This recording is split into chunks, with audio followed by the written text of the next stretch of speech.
Bueno, y así como esta semana seguiremos trabajando como gobierno para dar más seguridad, seguridad social, seguridad económica y seguridad pública para todos los chilenos y chilenas de nuestro país. Preguntas. Sí, ministra. Los y las estudiantes del Instituto Nacional les gustaría hacer un par de preguntas. ¿Es posible? Sí, claro. Muchas gracias.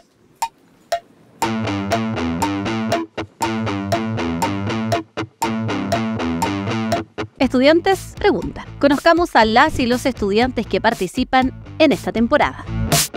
Florencia Quirós, Vicente Webster, Antonia Cartagena, Francisco Reyes, Nicolás Schoenfeld, Ainhoa de Saint-Pierre, Joaquín Salas, Camilo Jara.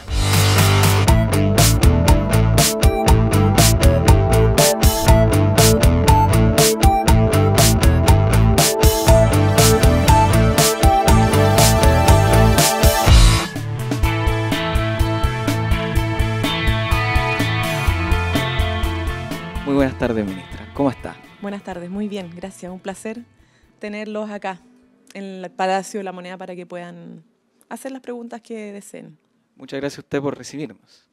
Vamos a iniciar con la primera parte del programa, que son preguntas de contexto. ¿Considera usted que nos estamos acercando a un parlamentarismo, entendiendo la gran oposición que sufre el gobierno actualmente, con un sector como la UDI que en un momento se resistió a legislar? Bueno, nosotros vivimos en un sistema que es aún bastante presidencialista, ¿no? Muchas decisiones dependen del Poder Ejecutivo y del Presidente de la República. Sin embargo, en los últimos años cada vez ha adquirido mayor importancia e incidencia el Congreso Nacional. Pero vivimos en una democracia y en la democracia la regla del juego básica es que podamos ponernos de acuerdo entre quienes pensamos distinto, sea por posiciones políticas, incluso filosóficas o religiosas. Nuestro gobierno actualmente tiene minoría parlamentaria y eso obliga a que el esfuerzo por llegar a acuerdos sea aún mayor. Efectivamente, ha habido resistencias, han habido críticas, han habido falta de voluntad de incluso llegar a acuerdo, pero aún así uno nunca puede dejar de tener voluntad democrática, ¿no? Y porque además son las reglas del juego que nos hemos autoimpuesto, que son las que determinan nuestro ordenamiento jurídico. Hay división de poderes, el Poder Ejecutivo tiene un rol, pero el Poder Legislativo también tiene un rol importante. Lo que sí creo yo que más que parlamentarismo, la principal dificultad radica en la alta fragmentación que tenemos en el país y que también se refleja en el Congreso muchas veces, ¿no? Donde las posiciones no son necesariamente a veces en bloque por definiciones políticas, ideológicas, sino que son más segmentadas, más personales. Y eso hace mucho más compleja la gestión política, como uno dice, que es la conversación y el tratamiento de las conversaciones sobre distintas materias de ley en el Parlamento. Pero, insisto, yo creo que nuestro país tiene todavía un sistema que radica mucho en el presidente o presidenta de la República y donde sí el Congreso genera un contrapeso, pero el problema no es las facultades parlamentarias, sino que cómo se usan las facultades parlamentarias dependiendo del contexto político. Si no se quiere legislar y si hay obstrucción, evidentemente que es muy difícil que se pueda avanzar. Pero el apelar a la vocación democrática es clave porque ahí se pone en juego la posibilidad de que los ciudadanos y ciudadanas tengan respuestas del sistema político. Si hay bloqueos, si no se avanza, no solo pierde la política, sino que pierde el país. Ok, entonces para poder hacer una especie de contrapregunta, en ese sentido, ¿considera usted que es una irresponsabilidad de los parlamentarios, más allá del sector político que sea, de negarse de partida a legislar por una actividad antidemocrática? Yo creo que la irresponsabilidad es bloquear el debate, porque en el Parlamento parte de las facultades de los parlamentarios y parlamentarias, yo también fui diputada durante 8 años, es aprobar o rechazar un proyecto de ley, un artículo de un proyecto de ley, una indicación, un proyecto de ley, porque es legítimo tener diferencias, desacuerdos, ¿no? Lo que es irresponsable es no querer dar esas discusiones o no permitir hacer avanzar esas discusiones, ya sea que sean aprobadas, sean rechazadas o sean modificadas en el trámite legislativo. Pero claro, creo que la irresponsabilidad radica en que tú termines, o desde el Parlamento se termine bloqueando o impidiendo la discusión, porque el Parlamento está para parlamentar. Muchas gracias, ministra. Antonia. Bueno, mi pregunta es, tras el avance de la extrema derecha y de un sector negacionista, ¿cómo esto afecta al gobierno? Bueno, nosotros como gobierno, en primer lugar, tenemos que representar a todos los chilenos y chilenas. Obviamente, detrás de eso hay un programa de gobierno por el cual fue electo el presidente de la República, que aspira a construir una democracia más sólida, una democracia que consolide derechos y que avance en nuevos derechos y que haga además de la generación de riqueza un proceso más justo, mejor distribuido, ¿no? Y por lo tanto tener una sociedad más justa, más inclusiva, una sociedad de derechos. Cuando uno ve que avanzan posiciones más reaccionarias, donde se apela incluso a hacer retroceder derechos conquistados, no olvidemos que además los derechos en general son conquistados, son porque hay organización social, porque las mujeres lo demandan, porque hay años donde se vienen instalando esos temas y se ganan con los parlamentos, gracias a que también hay a veces respaldo también de los gobiernos, pero surgen de procesos de lucha, de organización, de demandas sociales. Y cuando se plantea retroceder en eso, obviamente que es una preocupación del gobierno, no porque el gobierno necesariamente pierda en términos como políticos en sí mismo, sino que porque consideramos que pierde la sociedad. O sea, cuando se plantea hoy día, y el ejemplo más concreto, el terminar o hacer retroceder la ley de interrupción voluntaria del embarazo en 3 causales, eso es un retroceso para muchas mujeres, considerando que el efecto práctico de la aplicación de esa ley es que más del 50% de las mujeres que acceden a la causal de violación son menores de edad, por ejemplo. Entonces, como decirle a esas niñas que en el caso de una violación ya no van a poder decidir si continuar con su embarazo o interrumpirlo. O sea, se van a ver nuevamente obligadas por la presión social y por estar penalizado a tener que tenerlo. Y eso es obviamente un retroceso desde el punto de vista de los derechos sexuales y reproductivos de las mujeres. Entonces, la preocupación que le asiste al gobierno es por el efecto social que tiene el avance de posiciones que son antiderechos para las mujeres o que, no sé, lisa y llanamente pretenden, por ejemplo, imponer una mirada religiosa al resto de la sociedad, cuando las religiones están bien que tengan un lugar en la sociedad, tienen que ser respetadas, pero no pueden imponerse a todo el mundo, ¿no? La separación del Estado y la iglesia o la religión es clave en eso, pueden convivir, pero no se puede imponer una mirada hacia todo el sistema. Entonces, claro, nos preocupa no tanto por el gobierno en sí mismo, sino los efectos sociales que tienen esas posiciones. Muchas gracias. Le dejo a mi compañera Florencia. Muy buenas tardes, ministra. Buenas tardes. Esta es mi pregunta respecto a las mujeres de este país. En el país se ha trabajado sobre los derechos de las mujeres, pero también se han presentado problemáticas de abuso y agresión a ellas. Ustedes como gobierno, ¿qué medidas pretenden tomar con respecto a estos problemas? Bueno, varias. Yo creo que si uno piensa, la gente de mi edad o de su edad, lo que tenemos en derechos ahora respecto a lo que tenían nuestras abuelas, uno en esa conversación con nuestras abuelas o la realidad que vivían puede darse cuenta que el país ha avanzado, ¿no?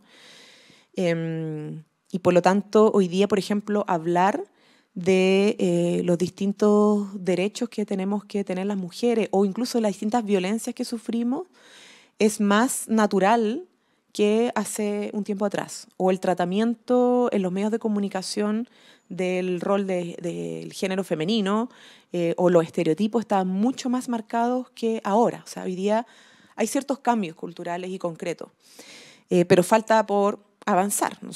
A mí me tocó ser parlamentaria y promovimos un proyecto de ley de iniciativa popular que era para enfrentar el acoso sexual callejero, porque no existía tipificado ese tipo de violencia por estar en el espacio público. O sea, el abuso estaba radicado en el espacio íntimo, simplemente. Violencia intrafamiliar, abuso sexual dentro del hogar, o incluso en parte en el ámbito laboral.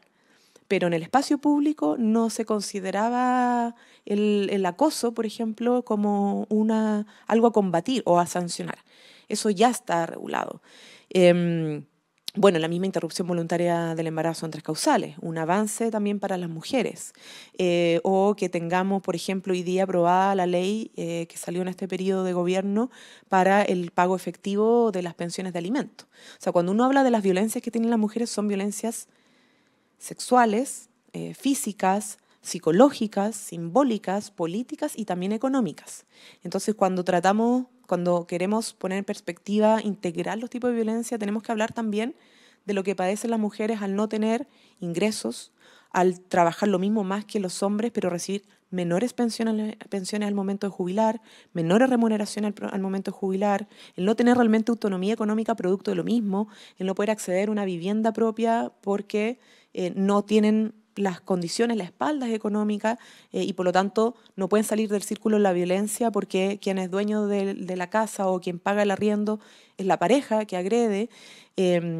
Esas son cosas que pasan en el día a día y hay que afrontarlas con políticas públicas. Entonces, una de las cosas que nos queda por hacer avanzar, además de lo que hemos avanzado en materia de vivienda, el pago de pensiones, de alimentos, es Sistema Nacional de Cuidados para darle también más autonomía a las mujeres, para que el trabajo de cuidados y de crianza sea más corresponsable en la sociedad. Las pensiones, la reforma de pensiones que está en el Congreso, pero o sea, tiene un componente de género fundamental, que busca igualar las pensiones hacia arriba, ¿cierto? Nivelando hacia arriba las pensiones de hombres y mujeres al momento de reconocer las lagunas previsionales de las mujeres o el trabajo, cuidado y crianza que se expresa en la pensión.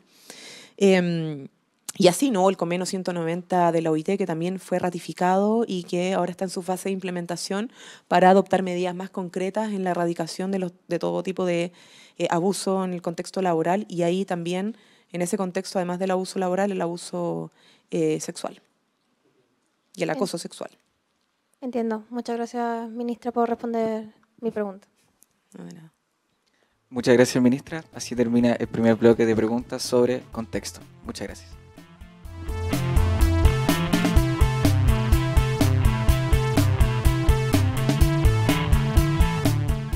Le damos la bienvenida al segundo bloque, esta vez con la temática de educación. Ministra, ¿son suficientes las reformas en educación y, de no ser así, hacia dónde cree usted que deben avanzar? No, yo creo que la educación requiere un proceso como de reforma más constante, ¿no? Sobre todo atendiendo que quedaron reformas por hacer. Las últimas que vivió nuestro país nos permitieron iniciar el proceso de desmunicipalización, pero eso todavía está en curso y también tiene sus desafíos que enfrentar. De hecho, uno de ellos es cómo adecuamos el proceso de traspaso de las escuelas desde los municipios hacia el Estado. También nos falta discutir más, por ejemplo, del modelo de financiamiento de la educación en general. ¿Esos son los servicios locales o no? Claro, de los servicios locales de educación. Hay una discusión pendiente, por ejemplo, sobre el mecanismo de la subvención escolar preferencial, si hay que flexibilizarlo o no. Y hay discusiones que tienen que ver más con lo cualitativo también, cómo se refuerzan los proyectos educativos desde una perspectiva más actual de lo que necesita nuestra sociedad. Ya estamos conversando, por ejemplo, de cómo enfrentar el fenómeno de la inteligencia artificial, ¿no? Y eso implica la alfabetización digital. Ya los niños nacen con la tecnología en la mano. Por lo tanto, la educación tiene que sufrir procesos constantes de cambio para adecuarse a los desafíos y las necesidades del presente y futuro del país. Entonces, yo diría que no es suficiente. Sí hemos avanzado, avanzamos obviamente en gratuidad, avanzamos en poner término al lucro y que hayan herramientas de fiscalización para eso, avanzamos en la creación de centros de formación técnica de carácter estatal, la creación de universidades estatales donde no habían, en la línea de fortalecer lo público, ¿no? Y combatir un poco esta lógica del mercado y sálvese quien pueda, pero queda bastante aún por hacer.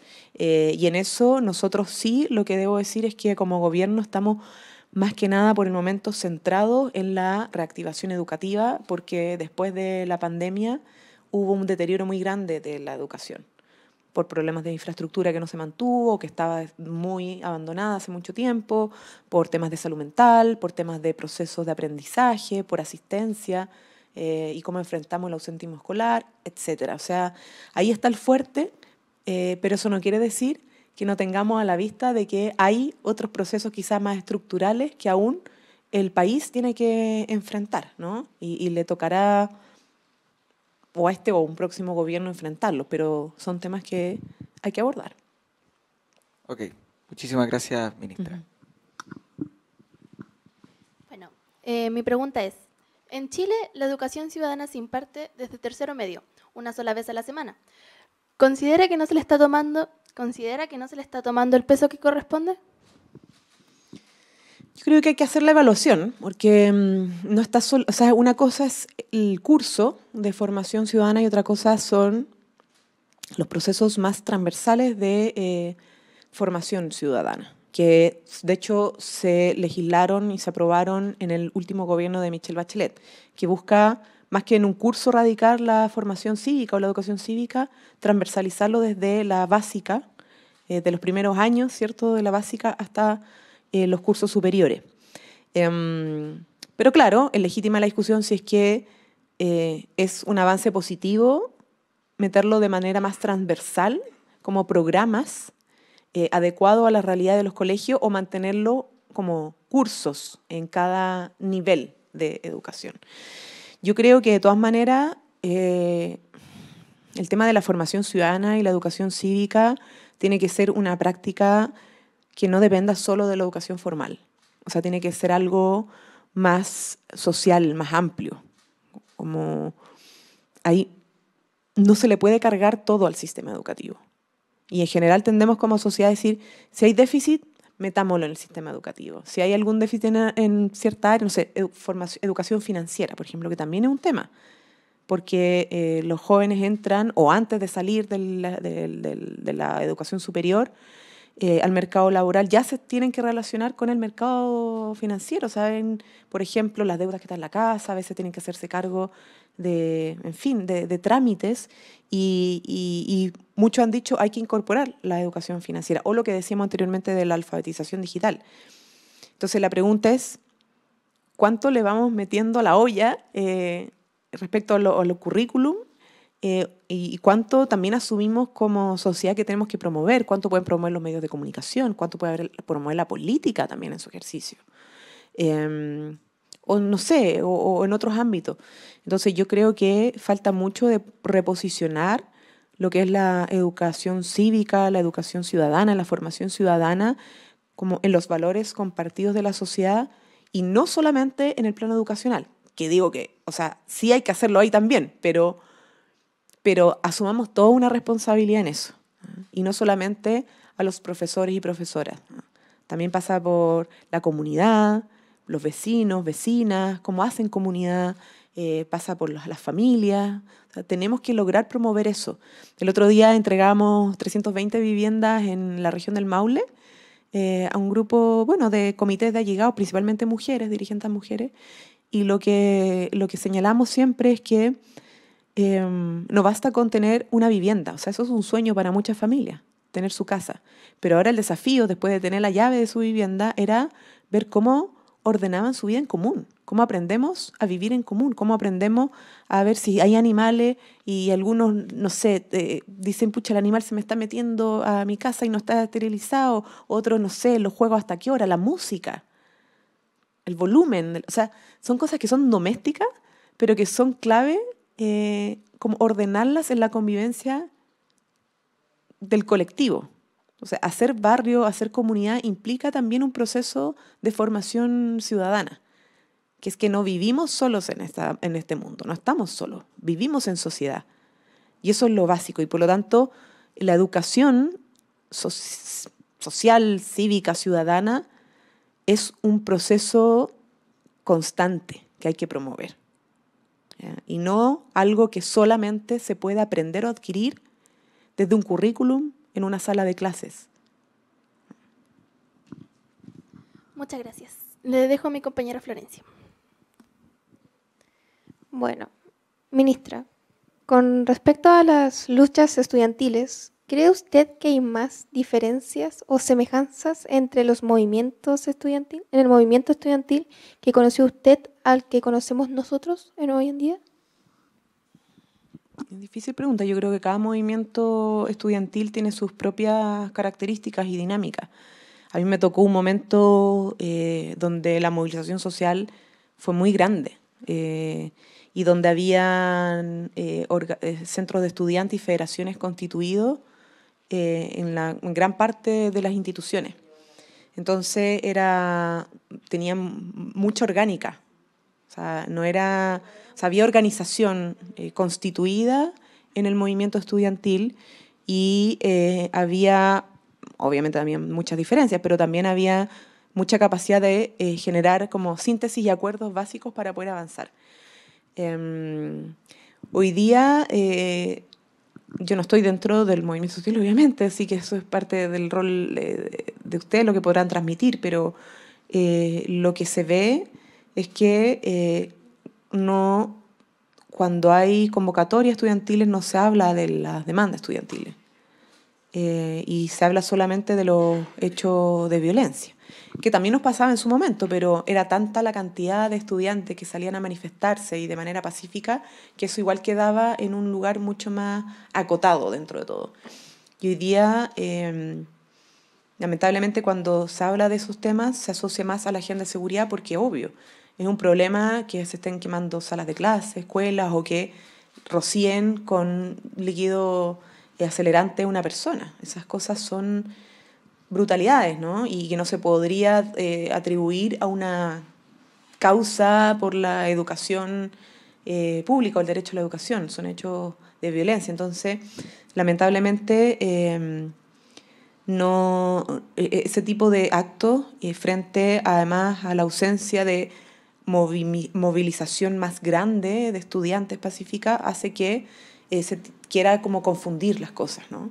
Y eso es como del contexto, es algo lamentable, porque yo sé además, y lo sabemos desde el gobierno, a través del Ministerio de Educación, que hay muchas demandas del estudiantado que son perfectamente atendibles, ¿no? Porque son parte del problema que estamos viviendo aún en nuestro sistema educativo. Salud mental, infraestructura, temas de licencias, por ejemplo, la situación de los profesores y profesoras, en fin, o sea, están todos esos temas que son parte de los problemas de fondo que se pierden producto de esos hechos de violencia. Muchas gracias, ministro. Yo quiero ir con una contrapregunta, aprovechando lo que bien mencionaba la respuesta que le entregó a Antonia, de que vivimos en una sociedad colectiva que no sabe vivir en sociedad. ¿Considera usted que la dictadura y su modelo político social individualista que implementó afectó en esta decisión y que no sepamos vivir en sociedad prácticamente y buscamos una respuesta en el Estado ante todos los problemas? Yo creo que en parte sí, tenemos un modelo que centra todo en el individuo, pero en su lógica individualista, ¿ah? Porque todos somos individuos y somos personas que requerimos que se nos reconozca nuestra individualidad, pero otra cosa es el individualismo, ¿no? Como empieza a ser una especie de cultura o ideología preponderante. El ráscate con tus propias uñas, cada cual con lo suyo, quién llega primero, o sea, la lógica de la competencia, porque claro, la distribución de los recursos no es justa y equitativa y necesariamente en función de las capacidades de cada quien o de las necesidades de cada quien, sino de la capacidad de pago. Entonces, quien puede llegar antes con más recursos a ganar su lugar en la salud, en la educación, es el que triunfa en la vida, ¿ah? Entonces, yo creo que, claro, parte de ese modelo y sobre todo el modelo extremadamente neoliberal. O sea, Chile vive una sociedad que no es solo capitalista, sino que es en su expresión neoliberal, es un capitalismo neoliberal. Y como el neoliberalismo tiende a establecer un Estado subsidiario, o sea, un Estado no que garantiza universalmente para todos y todos derechos básicos, sino que permite que los regula el mercado y financia donde el mercado no le conviene entrar porque no es negocio, como pasa con la salud pública, que se atienden los más enfermos, las personas más vulnerables. Entonces sí, yo creo que en parte, pero la trampa, o sea, no podemos caer en la trampa de que, producto de que tenemos un sistema que promueve el individualismo, nos desentendamos de nuestra responsabilidad para enfrentarlo. O sea, no le podemos echar siempre toda la culpa al sistema. Tenemos que también aportar en algo para cambiarlo. Y ese algo implica que el Estado no lo entendamos como en la lógica de cliente, ¿no? Como que el Estado sino que cómo es el carácter del Estado y cómo yo también transformo ese carácter del Estado. O sea, si solo lo tensiono para pedir como demanda específica y no digo, mira, es que el Estado funciona así de esta manera, como asignador de recursos, que lo asigne en función como de la focalización, pero quizá en vez de pelearnos por quién le llega el foco de recursos, tensionando desde una organización o un territorio, es mejor decir, bueno, ¿cómo pensamos el global? Y por lo tanto, ¿cómo es el Estado que necesitamos para cubrir las necesidades de Arica a Magallanes, pensando en los recursos que tenemos? Entonces, hay una mirada más política de fondo y por eso esto de, que es un poco contradictorio, con esto termino, cuando se dice la persona neoliberal de esa posición ideológica dice el Estado hay que achicarlo, ¿no? El Estado es muy grande, hay que achicarlo al máximo, ¿no? Pero cuando hay problemas, es esa misma persona neoliberal que dice ¿dónde está el Estado? Por ejemplo, para la emergencia. ¿Y por qué el Estado no está acá y allá y allá y con todo y con los recursos inmediatamente para reconstruir un puente y por qué se demora? Bueno, es que si se quiere un Estado que esté resolviendo más rápidamente todos los problemas o atendiendo a la salud de todas las personas de manera más rápida, se requiere un Estado más fuerte y más grande, ¿no? Por eso la discusión del carácter del Estado tiene mucho que ver con cómo construimos una sociedad más colectiva y no tan individualista. ¿Podemos hablar incluso de un Estado más independiente? ¿Más que dependiente de los privados? Yo creo que los privados dependen del Estado. También es como... porque los mismos privados que dicen que hay que achicar el Estado son los que también financian gran parte de sus negocios a costa del subsidio del Estado, ¿no? Porque, por ejemplo, la construcción. La construcción no la hace el Estado no construye, el Estado pasa la plata y quien construye son los privados, las constructoras. No digo que no tienen que hacerlo, pero con los recursos que se mueven, en gran parte con eso son públicos. Entonces hay una interdependencia en un Estado subsidiario. Yo creo que hay que hacer un sistema más mixto, ¿no? Donde el Estado genere líneas estratégicas de desarrollo, de producción, y también el privado se diversifique, existan grandes, pequeños, medianos y cooperativas que jueguen un rol en el desarrollo económico y también en la prestación de ciertos servicios, ¿ah? Pero no que el Estado descanse todo en el privado, o sea, tiene que jugar un rol central, sobre todo en derechos que son básicos como la salud, la educación o las pensiones, que ahí estamos al debe, ¿ah? Y al final terminamos poniendo la mayoría de los recursos también desde el Estado, porque la AFP, si ustedes miran la planilla de las pensiones de las personas, o sea, la mínima parte tiene dos componentes. La pensión autofinanciada, que es la que te da tu capitalización individual, o sea, tu cotización en la AFP, es la que te entrega la AFP por tu ahorro individual. O sea, a las mujeres le da 40 lucas, 60, 70, 80, en el sector como más vulnerable y la gran mayoría. Y la otra parte de la pensión la da el Estado. O sea, al final el Estado igual tiene que hacerse cargo como de parchar el sistema porque ese sistema privado de ahorro forzoso no da buenas pensiones. Entonces es mejor pensar en un sistema realmente de seguridad social donde el Estado juega un rol central, puedan participar algunos privados por elección de las personas, pero cambia la lógica, ¿no? El Estado juega un rol central, porque estamos hablando de la protección social de la gente, estamos hablando de darle certidumbre a la gente y que su pensión futura no dependa del estado del mercado financiero o si invirtieron mal o bien una AFP, ¿no? Y cuánto saca de tajada también para su negocio, porque es un negocio, ¿no? Son cosas que hay que discutirlas a fondo. Agradecemos, ministra, nuevamente. Así que así finaliza el bloque 2. Muchas gracias. Muchas gracias.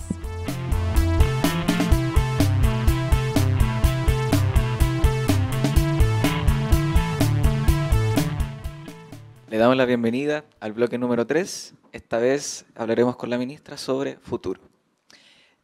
Voy a continuar con la línea que estábamos trabajando anteriormente, con lo último que alcanzamos a conversar, sobre esta línea mixta, sobre esta forma o este modelo de Estado, cómo debería funcionar o no. Una pregunta bastante a futuro, así que, ¿cómo el gobierno espera lograr llegar a un estado de bienestar en su estado pleno en nuestro sistema neoliberal?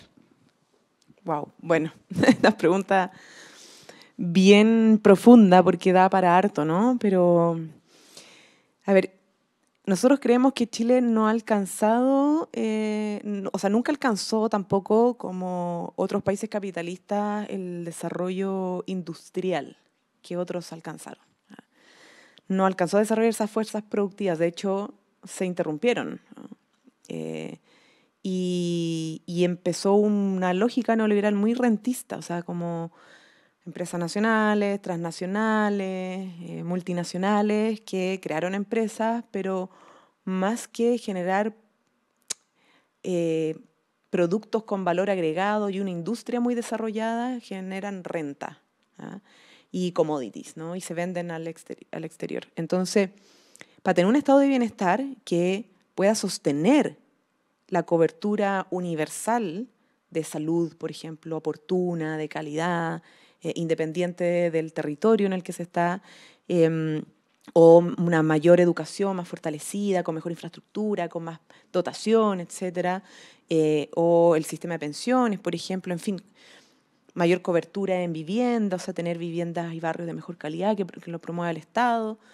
Se requiere un sistema económico un poquito más moderno, o sea, que tengamos, por ejemplo, la industria nacional del litio, que tengamos una industria sostenible, pero más robusta, o sea, que no haga que solo vendamos y exportemos litio, sino que generemos cadenas productivas y que generemos valor agregado y que hayan encadenamientos productivos, o sea, una economía más robusta que permita mayor generación de riqueza, pero también mejor distribución a través de un estado de bienestar.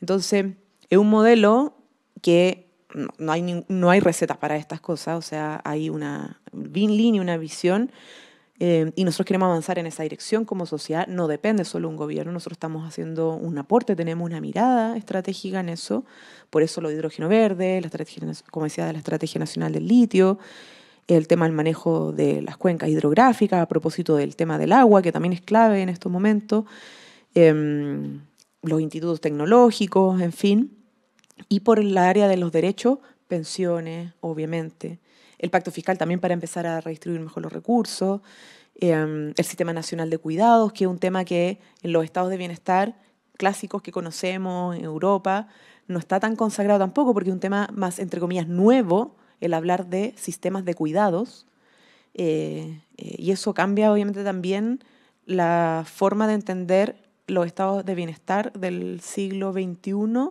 y también de acuerdo a la realidad regional, que es Latinoamérica. Nuestra realidad en la región no es lo mismo que la de Europa, ¿no? Entonces, esa tiene también que asimilar los desafíos que se presentan en torno al tema climático o en torno al tema de pueblos originarios o en torno al tema de género, en torno a los temas de cómo nos relacionamos con nuestros recursos naturales, etc.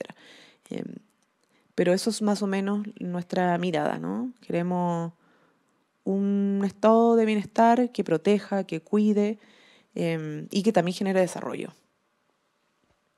Muchas gracias, ministra.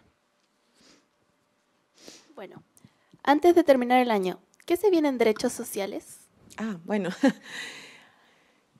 lo que esperamos, y para eso estamos trabajando, es poder avanzar en el derecho a pensiones dignas. O sea, ahí está lo central para nosotros. Vamos a trabajar, obviamente, estamos trabajando también en una ley de presupuesto que aborde las 3 seguridades que hemos querido abordar como gobierno: la seguridad social, que tiene que ver con salud, ¿no? Con vivienda, con pensiones, pero eso está en la reforma.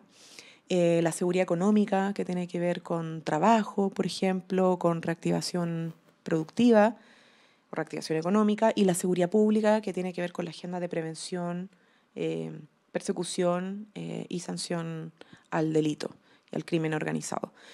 Pero en derechos sociales, así como gruesos, es reforma de pensiones para subir la PGU 250.000 pesos y tener un sistema de protección social con aportes de los empleadores, y así nivelar también hacia arriba las pensiones, dejar presentado una propuesta de sistema nacional de cuidado. Esperamos que a fin de año tener ya presentada esa propuesta, que no es menor, y hacernos cargo también del tema salud, por contingencia, pero también por mirada estratégica. Las ISAPRES están en una crisis, tenemos que aplicar el fallo de la Corte Suprema. Eso amerita una ley corta que se está tramitando en el Congreso Nacional, que requiere un acuerdo para ver cómo hacer que las ISAPRES cumplan con lo que establece ese fallo, pero eso implica también fortalecer FONASA, y fortalecer el Fondo Universal de Salud, porque ya el sistema público y ya FONASA está atendiendo a gran parte de los usuarios de las ISAPRES que han migrado al sector público, tanto por atención como por... Bueno, no, principalmente porque pasan al fondo a FONASA. Entonces, también FONASA tiene que hacerse cargo de cara a una reforma en salud o a cambios profundos en salud, a fortalecerse, en su modernizarse, fortalecerse, para lograr administrar el nivel de usuarios que está teniendo que administrar. Muchas gracias. Bueno, ministra, esta pregunta está un poco ligada a la educación también, pero con respecto a los estudiantes del futuro de nuestro país, ¿cómo se está trabajando para preparar a los y las estudiantes para la participación ciudadana, considerando la rápida evolución de la tecnología y la automatización? Wow.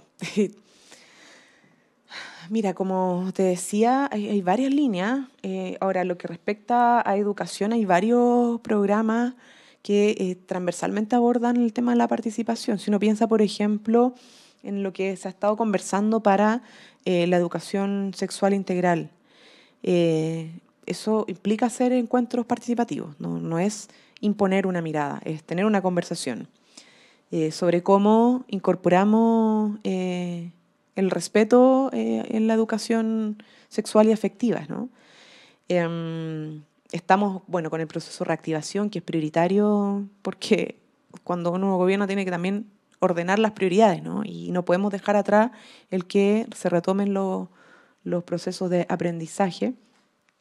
Estamos también con todo lo que se está desarrollando desde el Ministerio de Ciencia y Tecnología en varias áreas del desarrollo científico y tecnológico con instituciones de educación superior, para también mejorar la participación y la inclusión en el desarrollo de la ciencia.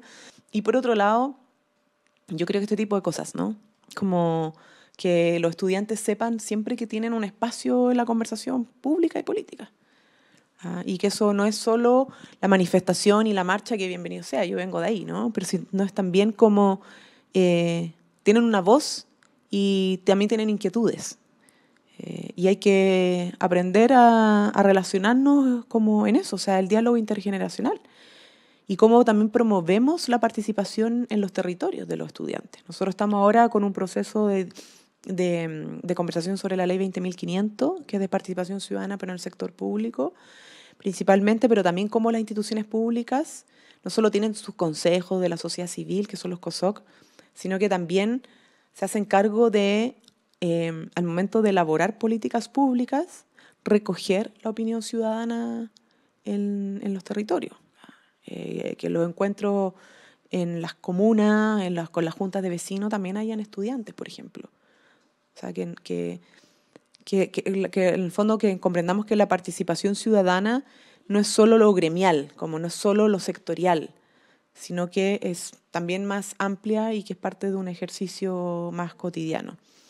Y yo creo que obviamente hay que hacer más esfuerzo, porque, por ejemplo, nosotros cuando hacemos convocatorias de participación ciudadana, llegan en general personas más mayores, como en los territorios, cuando hablamos de pensiones, cuando hablamos de seguridad, cuando hablamos de medio ambiente, cuando hablamos de género, de los temas de las mujeres en los territorios, suelen llegar personas sobre los 30 años.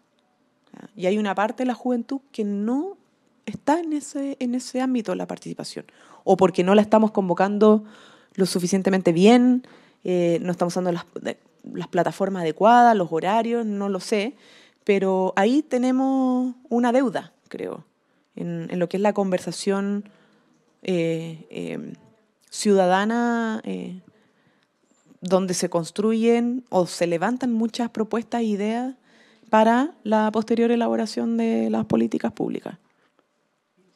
¿Hay como gestiones o actividades que ustedes piensan como gobierno para incentivar a los estudiantes a la participación ciudadana y para aprender sobre ella? Bueno, a ver, tenemos tantos procesos que se implican participación que tenemos que convocar. Tenemos varias campañas, pero que son de distintos ámbitos. Por ejemplo, las que son sobre, y que construimos en una mesa con las agrupaciones sobre diversidad y disidencias sexuales, por ejemplo. Y que son campañas que incentivan la participación o son campañas educativas. También campañas sobre violencia hacia las mujeres. Ya no recuerdo todas, pero tenemos como planes anuales de distintas campañas de participación, de educación y de formación que van abordando distintas realidades. Y respecto al ámbito educacional de las instituciones, claro, pues el Ministerio de Educación también desarrolla varios planes y programas de incentivo a la participación. Ahora, temas como normativos pendientes está en la situación de las instancias de toma de decisión, ¿no?, dentro de los establecimientos educacionales, que probablemente ustedes lo han conversado también.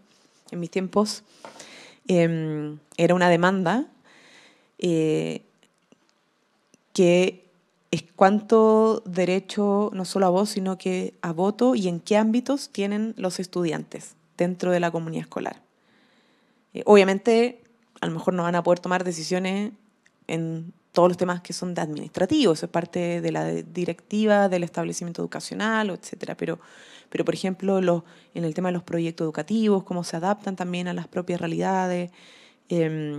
Ahora, el problema que radica ahí es que muchas veces no están ni siquiera constituidos los consejos, ¿no?, o los centros de estudiantes. Entonces, hay que partir un poquito más desde atrás, de cómo retomar la confianza o el entusiasmo de la participación en lo que es la conformación de la organización estudiantil. Yo creo que esas cosas parten también desde lo propio, ¿no?, desde la base. Y a lo mejor, no sé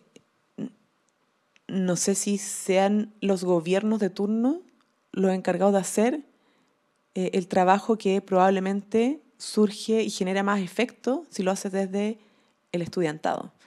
Yo probablemente, cuando fui dirigente estudiantil, no me hubiera entusiasmado nada que el gobierno hiciera una campaña diciéndome organiza tu centro estudiante, sino que surgió mucho más desde la conversación entre pares. Y creo que eso es lo que es como la mejor campaña para incentivar la participación, el cómo los propios estudiantes generan una conversación y una toma de conciencia sobre eso. Muchas gracias, ministra, por responder mi pregunta. No, de nada. Para ya finalizar, ministra, primero agradecer nuevamente el recibimiento acá a nosotros y a la comunidad educativa del Instituto Nacional. Así que algunas palabras que nos quiera dejar a nosotros principalmente y sobre todo a todos los estudiantes que nos están viendo por Uchile TV. Bueno, muy contenta de la entrevista. Creo que además las preguntas estuvieron muy interesantes, de verdad. Por lo general no tengo la oportunidad de ser entrevistada por estudiantes en este espacio. Hay periodistas de distintos medios de comunicación. Así que para nosotros es un placer poder recibirlo, más del Instituto Nacional, mostrar las inquietudes, además de los institutanos e institutanas, más allá de lo que usualmente se comenta en los medios de comunicación sobre el Instituto Nacional, es mucho más que algunos hechos de violencia, que es muy bonito además ver mujeres institutanas, porque eso habla de un cambio también importante en el Instituto Nacional, y que hayan 2 mujeres acá presentes en la entrevista también es importante. Felicitarlos también por sus responsabilidades y nada, espero que les haya servido la entrevista, porque es primera vez que tenemos este formato acá en la vocería de gobierno. Muchas gracias, ministra. Finalizamos con Estudiantes Preguntan. Nuevamente agradecemos a las compañeras y a todo Chile TV. Muchas gracias. Muchas gracias.